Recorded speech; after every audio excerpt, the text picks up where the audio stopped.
the Polikarpov Po-2 began life in a very different role from the one that would later make it famous. In the late 1920s, the Soviet Union was undergoing a rapid industrial and social transformation. Aviation was identified by policymakers as a key instrument in modernization, both as a symbol of progress and as a practical tool for training, agriculture, and communications.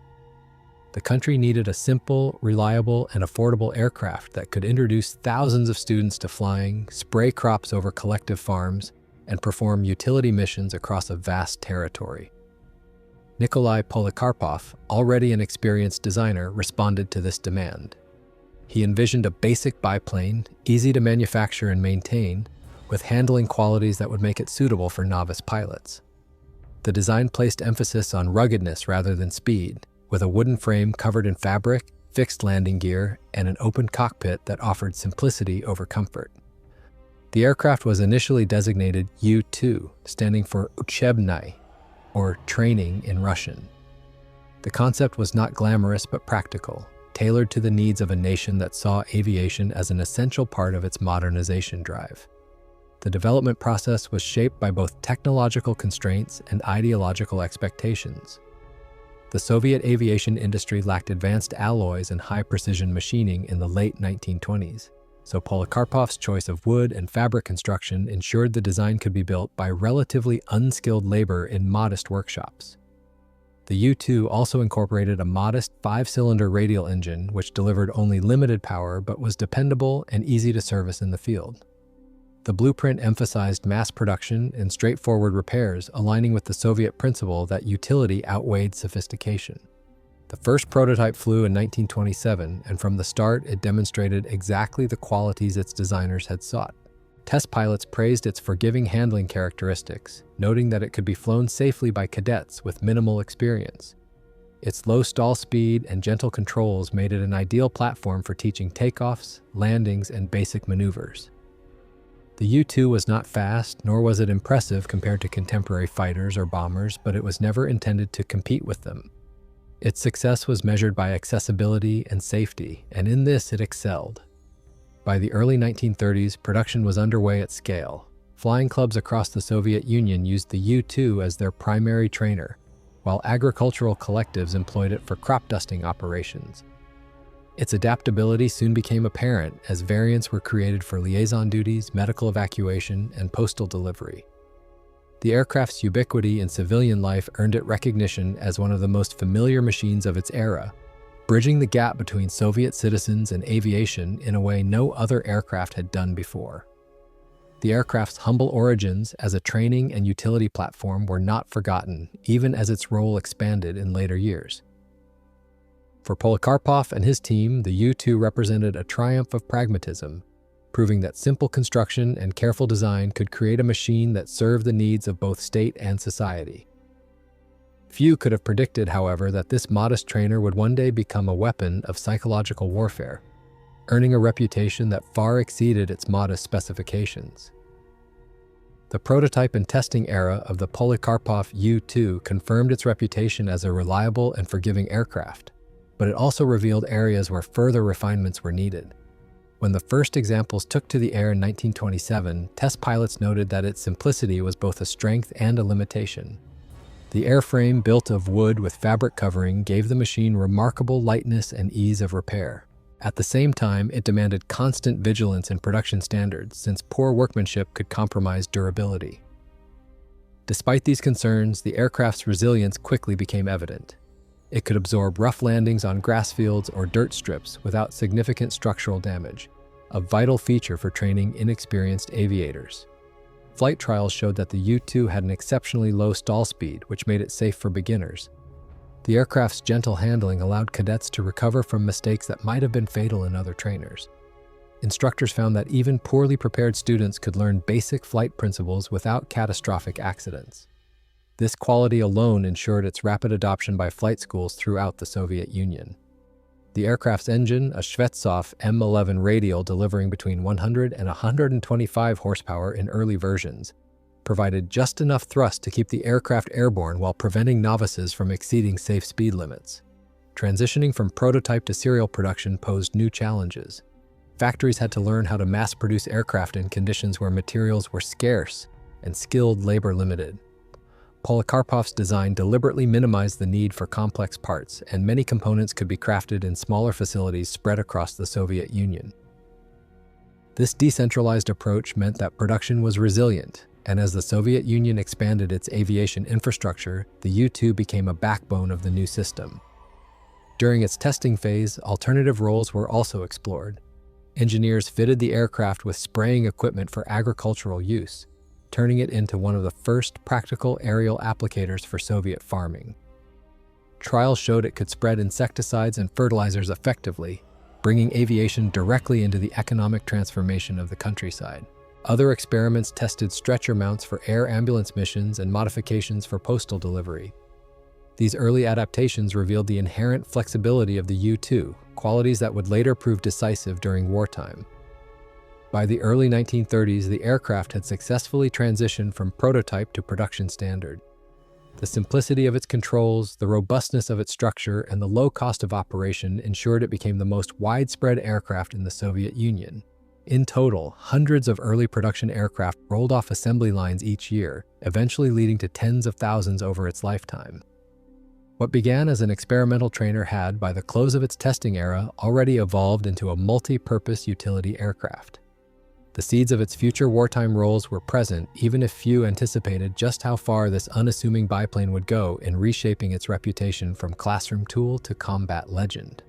When the Polikarpov U-2 moved into widespread service in the early 1930s, its primary role was that of a basic trainer, and in this capacity, it transformed Soviet aviation education. Virtually every new pilot of the Red Air Force during this period logged his first hours of flight in the small biplane. Its ease of handling, forgiving stall behavior, and low-speed safety margins meant that cadets could make mistakes without fatal consequences, building confidence before progressing to more advanced aircraft. The U-2 quickly became synonymous with the first step of becoming a pilot in the Soviet Union, a reputation it maintained for decades. Beyond its role as a trainer, the U-2 entered operational service as a utility platform. The aircraft's ability to take off and land from improvised fields made it ideal for liaison duties, carrying officers, dispatches, and light cargo between units spread across the vast expanses of Soviet territory. It was also widely used in agricultural aviation. Entire squadrons were tasked with spraying pesticides and fertilizers over collective farms, bringing aviation into daily rural life. This dual presence, military and civilian, embedded the U-2 deeply in Soviet society, far beyond the confines of the Air Force. Reactions from instructors and early users were largely positive. They praised the aircraft's ruggedness and capacity to withstand abuse from novice pilots. Maintenance crews found the M11 engine dependable and simple to service, with most repairs requiring only basic tools. Instructors especially valued the open cockpit design, which allowed them to easily observe a student's reactions and communicate in flight. However, there were criticisms as well. The aircraft was slow, vulnerable to strong winds, and limited in payload. These drawbacks were accepted as the necessary price for its role as an elementary trainer. The outbreak of the Second World War rapidly transformed the perception of the U-2. Initially, the aircraft's continued presence in frontline units was seen as a liability. It was outdated, slow, and seemingly unsuited for modern combat conditions. Yet commanders soon realized that its very limitations could be turned into advantages in certain roles. Its ability to operate from fields too short or rough for heavier aircraft made it invaluable in supplying partisans, evacuating wounded, and conducting reconnaissance. The U-2's quiet engine and low speed also gave it unexpected utility in harassment raids, particularly at night, where its modest profile made it difficult to detect and track. By the time the aircraft was officially renamed Po-2 in 1944, in honor of its designer Polikarpov, it had already proven itself far beyond its intended mission.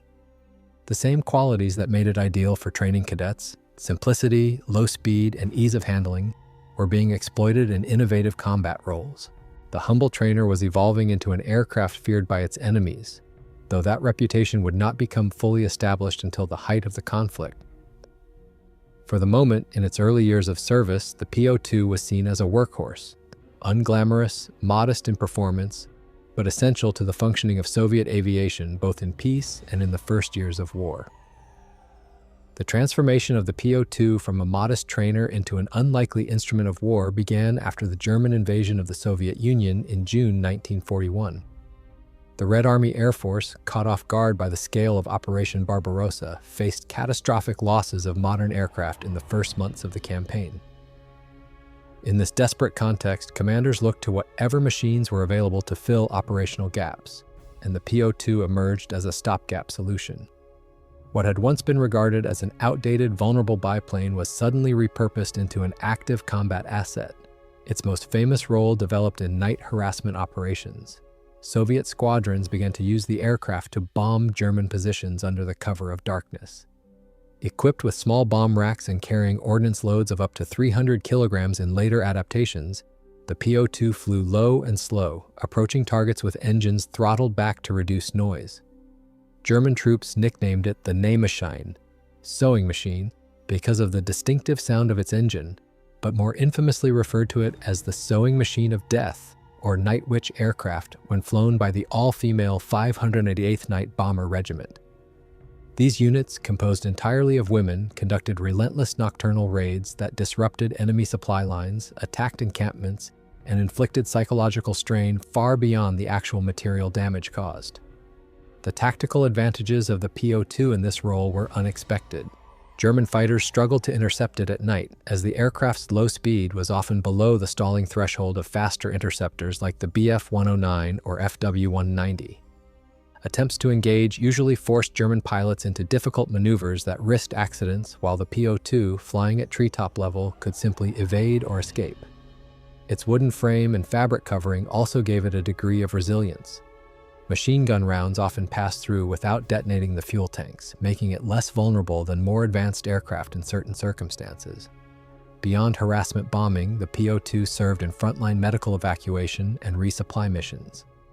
Its ability to take off and land on improvised clearings near the front allowed it to ferry wounded soldiers to safety and deliver critical supplies to isolated units. Crews frequently flew under fire, navigating by moonlight or rudimentary landmarks, proving the machine's versatility and reliability under combat pressure. In reconnaissance roles, the Po-2's slow speed made it an excellent aerial observation platform, enabling spotters to direct artillery fire with precision.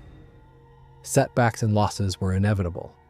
The Po-2 was highly vulnerable in daylight operations and easy prey for German fighters and ground fire. Squadrons adapted by restricting its missions almost entirely to night hours or low visibility conditions. Pilots accepted high risks, often flying multiple sorties each night with minimal rest. Despite these limitations, the aircraft achieved disproportionate results by spreading fear, interrupting rest, and keeping German troops under constant psychological pressure. The Po-2 amplified its tactical impact. Through necessity, the Po-2 had been redefined. What began as a trainer and agricultural aircraft was now a frontline participant in one of the most brutal conflicts in history. Its transformation reflected both Soviet adaptability and the desperate conditions of the Eastern Front. Above all, its use in combat demonstrated that even the most unassuming designs could find a place in modern warfare, provided they were matched with the right tactics and determination. The Po-2's adaptability ensured that over time a wide range of variants and modifications appeared, each tailored to specific military or civilian needs. Although the basic airframe remained unchanged, retaining its biplane configuration, wooden structure, and fabric covering, engineers and frontline units devised creative ways to expand its utility. This evolutionary process was not about pushing the aircraft into new performance categories, but about maximizing its value in roles where simplicity and reliability mattered most. One of the earliest variants was the U-2VS, the Voenny Samolyot, or military aircraft version, adapted specifically for combat. This model carried bomb racks beneath the wings and fuselage, allowing it to deliver light ordnance loads for night harassment missions. Modifications included basic aiming devices for bomb release and sometimes crude armor plating around the cockpit to offer minimal protection against ground fire. These aircraft became the backbone of Soviet night bomber regiments and were produced in large numbers. Medical evacuation also gave rise to specialized versions. The Po-2S served as a sanitary aircraft capable of carrying a stretcher and medical attendant.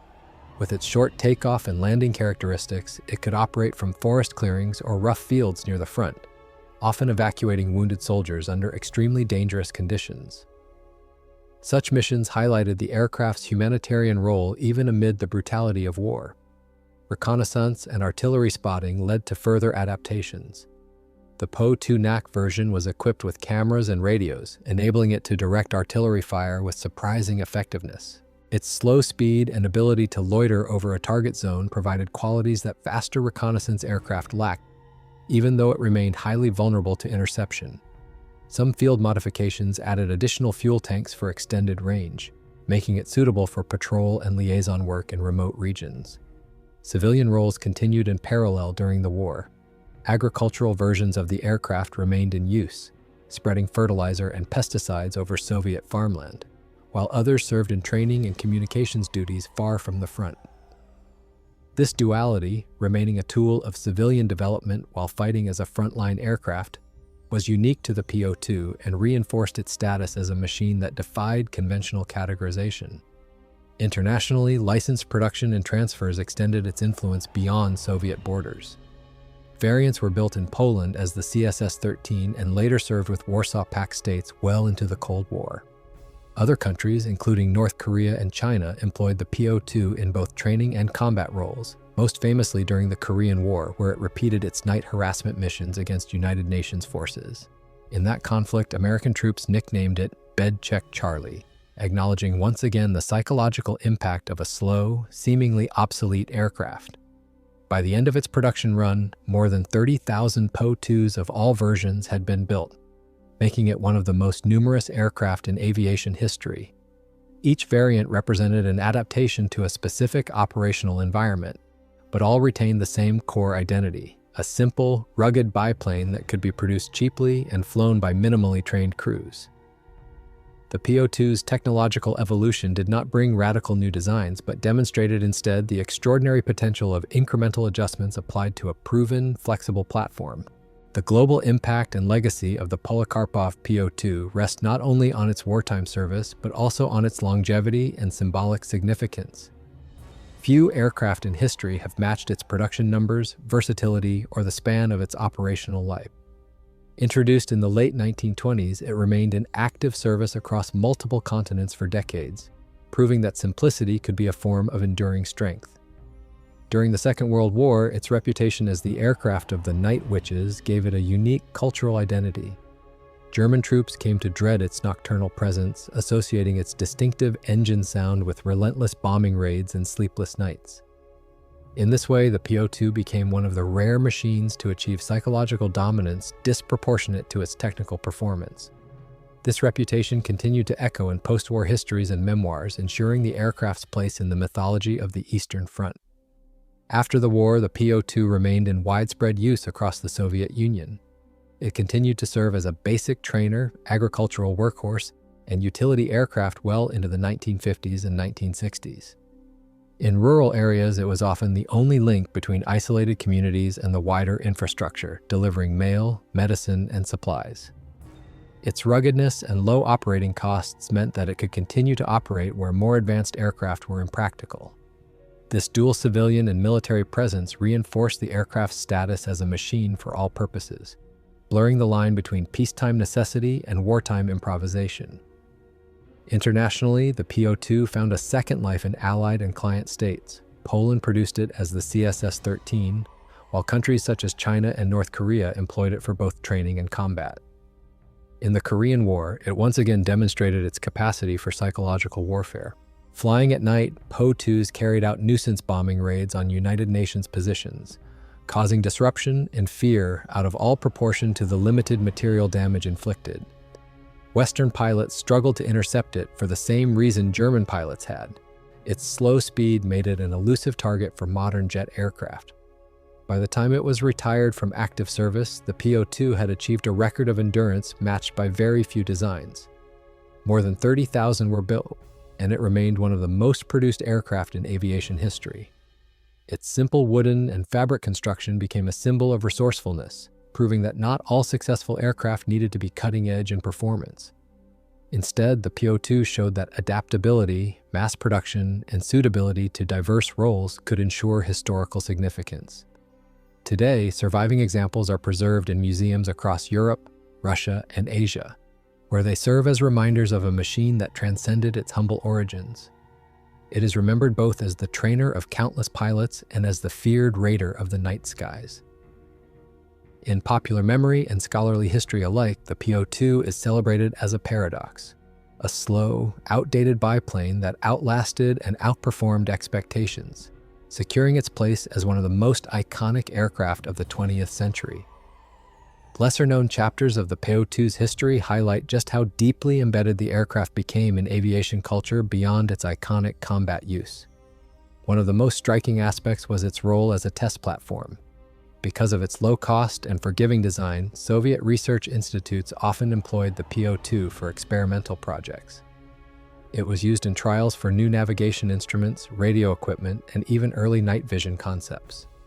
Some airframes were modified with skis for Arctic operations, allowing them to take part in surveys and supply missions across remote Soviet territories. Its ability to adapt to harsh environments made it indispensable in areas where more advanced aircraft could not operate reliably. There were also attempts to push the aircraft into roles that bordered on the improbable. Certain prototypes were outfitted with rocket-assisted takeoff equipment, giving them the ability to operate from extremely short fields or heavily loaded. Others tested chemical dispersal systems beyond agricultural spraying, including smoke-laying equipment for battlefield concealment. Although not all of these experiments entered widespread service, they demonstrated the aircraft's flexibility as a research and development tool. Another forgotten chapter lies in its contribution to civilian culture. In the Soviet Union, the Po-2 was often the first aircraft many citizens ever saw. It featured prominently in air shows, propaganda films, and pilot training programs for the Young Pioneers, the Soviet youth organization. Its approachable size and low noise made it less intimidating than larger military aircraft, reinforcing its role as an ambassador of aviation to the general public. In the post-war period, it was a common sight in agricultural campaigns and rural demonstrations, linking aviation with everyday life in a way no other aircraft managed. Abroad, some countries continued to use the Po-2 long after it had disappeared from frontline Soviet service. In Eastern Europe, it served as a trainer and utility aircraft into the 1960s, while in Asia, it saw combat again during the Korean War. There, its nighttime bombing raids revived the same frustrations for modern opponents as they had for the Wehrmacht, earning it the American nickname Bed Check Charlie. These missions, while militarily minor, kept alive the tradition of the Po-2 as a psychological weapon, decades after its first transformation from trainer to bomber. Reflections from veterans underscore the peculiar duality of the aircraft. Pilots often recalled its shortcomings, low speed, exposure to the elements, and vulnerability in daylight, but many also spoke of it with respect, even affection. For the women of the 588th Night Bomber Regiment, the Po-2 was both a tool of war and a symbol of their contribution to the Soviet war effort. For countless trainees, it was the first step into the world of aviation. For agricultural workers, it was a means of increasing productivity. In the end, the unseen chapters of the Po-2 story reinforce its unique status in aviation history. It was not just a machine of war, nor merely a training platform. It was a multi-role workhorse that bridged civilian, military, and experimental worlds. Its legacy lies not only in its fearsome reputation among German soldiers, but also in the quieter, everyday roles it played across decades, making it one of the most versatile and influential aircraft ever built. The concluding legacy of the Polikarpov Po-2 illustrates the paradox of an aircraft that was technologically obsolete almost from the moment of its birth, yet endured to shape military history and aviation culture for more than 4 decades. In technical terms, it was never a high-performance machine. Its wooden frame, fabric skin, and modest engine placed it firmly behind contemporary designs in speed, altitude, and payload. Yet these very limitations created a platform that was cheap, adaptable, and durable, qualities that allowed it to serve in roles far beyond what its designer could have envisioned in 1927. Its combat reputation remains the most enduring. German soldiers on the Eastern Front feared the approach of the Po-2's rattling engine at night, knowing it heralded harassment raids that robbed them of rest and forced constant vigilance. In this sense, the Po-2 achieved a psychological dominance unique among World War II aircraft. The image of the night witches flying low and slow over enemy positions with minimal equipment became a lasting symbol of ingenuity and determination, contrasting sharply with the highly engineered fighters and bombers of the period. The aircraft's civilian role was no less important. For decades, it connected isolated Soviet communities, delivered medical aid, spread crops, and trained the majority of the country's pilots. Its cultural presence embedded aviation into everyday Soviet life in ways that no advanced fighter or bomber could achieve. The fact that it was produced in such extraordinary numbers, over 30,000 units, underscored how vital it was not just to the military but to Soviet society as a whole. Internationally, the Po-2's persistence into the Cold War highlighted its adaptability. In Poland, China, North Korea, and other allied nations, it continued to fly as a trainer, agricultural aircraft, and even as a combat machine.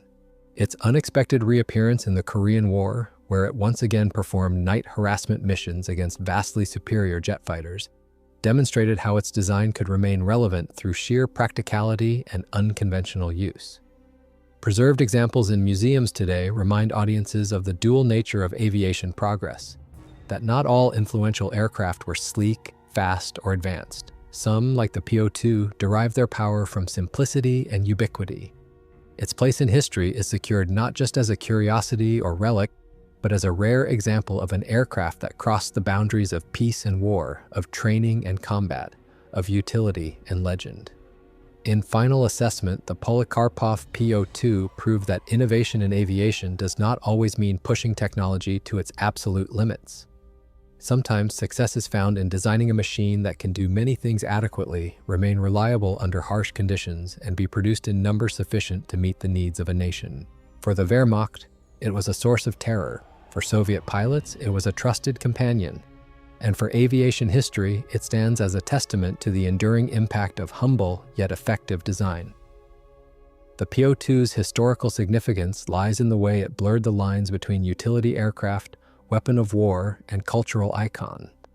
Unlike the advanced fighters and bombers that defined aerial combat in the Second World War, the Po-2 demonstrated that impact was not always measured in technical superiority. Its very obsolescence, its slow speed, its open cockpit, its fragile fabric covering, became the qualities that gave it resilience, adaptability, and symbolic power.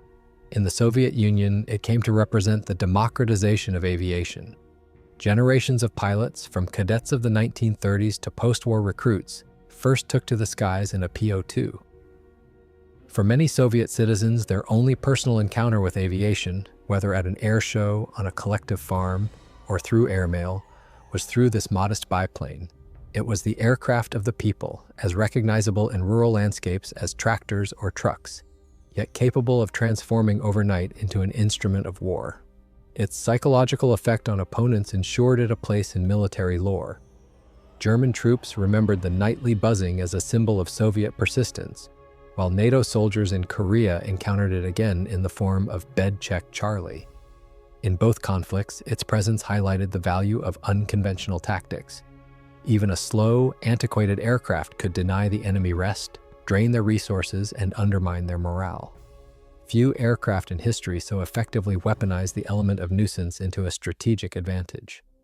The Po-2's survival in post-war service underscored its durability. Long after jet aircraft had redefined the battlefield, the Po-2 remained in roles where simplicity mattered more than speed. In agricultural work, in border patrols, in liaison flights over difficult terrain, it continued to prove useful. Countries with limited industrial bases could maintain fleets of Po-2s with minimal resources, ensuring its global reach into the mid-20th century. Its production in allied nations such as Poland and its use in Asia extended its life well beyond its Soviet origins. Culturally, it achieved a unique place in memory. The night witches who flew it became legends, embodying both the aircraft's limitations and its strengths. Their story ensured that the Po-2 was not just remembered as a technical artifact, but as part of a broader narrative of courage, improvisation, and endurance. Museums, memoirs, and historical studies continue to highlight the contrast between its fragile construction and its powerful legacy, ensuring that the Po-2's reputation endures alongside far more advanced contemporaries. In sum, the Polikarpov Po-2 was more than a machine.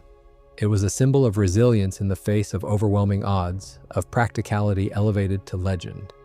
Its story challenges assumptions about what makes an aircraft significant, proving that effectiveness is not always found in cutting-edge technology, but sometimes in the ability of a simple design to adapt, endure, and inspire across generations.